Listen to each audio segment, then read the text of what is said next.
நெத்தியில் இருக்கிற பட்டையெல்லாம் பார்த்தாலே உங்களுக்கு தெரியும் எவ்வளோ அழகான ஒரு தரிசனத்தை முடிச்சுட்டு இப்போ அடுத்தது நாகமலைக்கு நாங்கள் வந்திருக்கிறோம் அப்படின்ட்டு.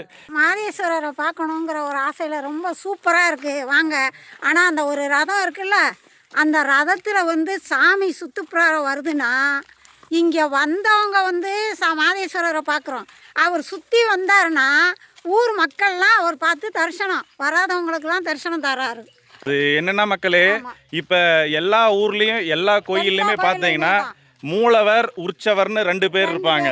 மூலவர் அப்படின்றது அந்த கர்ப்ப கிரகத்திலேயே அந்த கருவறை அந்த சாமி இருக்கிற இடம் இருக்குது பார்த்தீங்களா, அங்கேயே இருப்பார். நம்ம அங்கேயே வச்சு அவருக்கு பூஜை பண்ணுவாங்க. அதை நம்ம பார்ப்போம். அவர் மூலவருங்க. அதே மாதிரி ஒரு சிலை, அதாவது உற்சவர்ன்ற பேரில் பக்கத்தில் இருக்கும். அது மட்டும்தான் தேரில் வச்சு வீதி உலாவாக ஊர்வலமாக கொண்டு வருவாங்க. இது என்ன சொல்ல வருது அப்படின்னா, சாமியை நம்மளால் முடிகிறவங்க போயிட்டு சாமியை பார்க்குறோம். முடியாதவங்க வீட்லேயே படுக்கையாக இருக்கிறாங்க, கொஞ்சம் வெளியில் வர முடியாதவங்களெல்லாம் சாமியே பார்க்கும் இல்லைங்களா. அதுதான் உற்சவரை தேரில் வச்சு கொண்டு வர்றதனோட அர்த்தம்ன்றதை தான் நம்ம விக்டோரியா பாட்டி சொல்கிறாங்க.